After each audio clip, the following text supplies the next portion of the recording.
Elizabeth Jaeger entered this world on September 25th, 1946, and made her transition to eternal life on November 15th, 2016. There are a variety of people here who have had their own personal experiences with Bettsi at different times in their lives. Thus, I will do my best to describe those characteristics that made Bettsi the beloved lady we continue to honor and love. But before I begin, and this was done already, but it bears repeating, I would like to thank Alyssa Martinez and Maureen McMillan, Bettsi's cousin, for their efforts at arranging the memorial mass and this social gathering. They worked tirelessly to ensure that we would all have an opportunity to celebrate Bettsi's life. Fun, loving, strong-willed, and loyal are words that give us a picture of this beloved lady. Think of the bright primary colors: red, blue, yellow, and green, some of which, when combined, yield other colors. Bettsi lived her life zestfully and in bright, living color. Her sense of humor never failed her. She was confident and a leader. She accomplished much in her lifetime, wearing many different hats. To have Bettsi as a friend, you are assured of a consistent, loving presence in your life.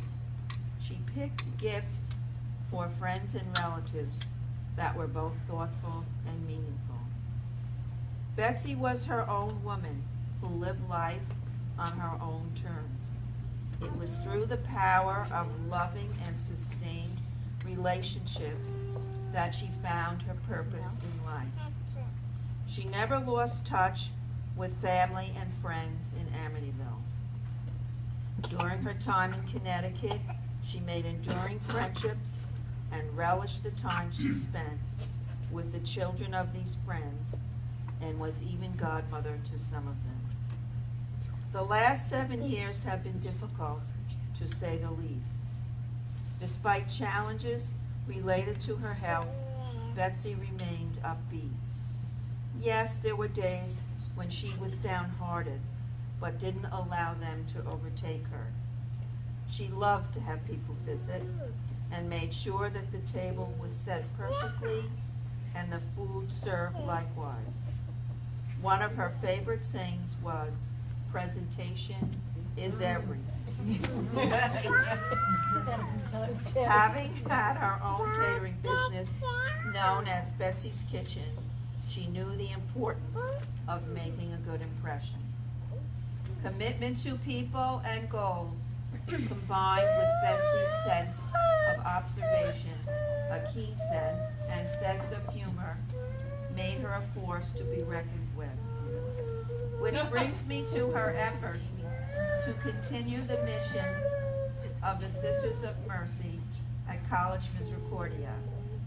Mercy, service, justice, and hospitality are the graces that this order underscored as hallmarks of continuing God's work on earth. Keep in mind that Bettsi did not attend Catholic schools.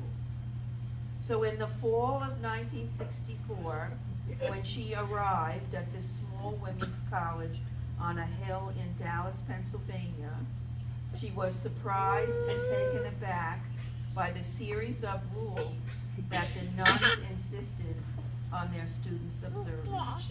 Well, you guessed it. Bettsi's main focus was to find ways to circumvent or actually break the rules. Yet, and here is the oxymoron, after graduation, having spent some years in the work world, Bettsi joined the alumni board of the college.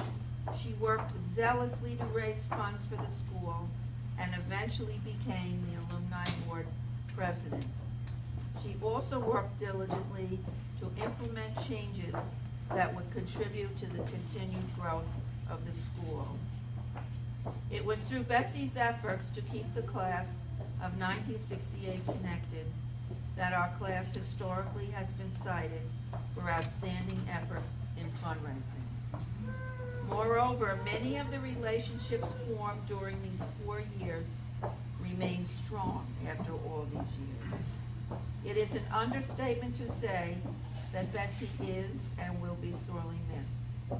Sad and brokenhearted, all of us here and those who could not attend will carry our memories of this charismatic and one-of-a-kind lady with us for our lifetime.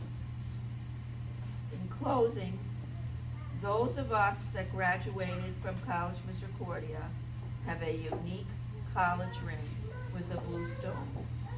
On the stone is the coat of arms of the Religious Sisters of Mercy. Beneath them are the words, Mulier Fortis, valiant woman. This woman is described in Proverbs 31. Although it describes a capable wife, one of the verses says, who shall find a valiant woman? Far and from the utmost coast is the worth of her, more precious than gold, rubies, and pearls. Those of us that have had the wonderful experience of sharing time with Bettsi take comfort that she is at peace and at rest, free from the infirmities that limited her on this side of eternity. Lovingly composed and read by Janet Lehecka on this 28th day of January, 2017.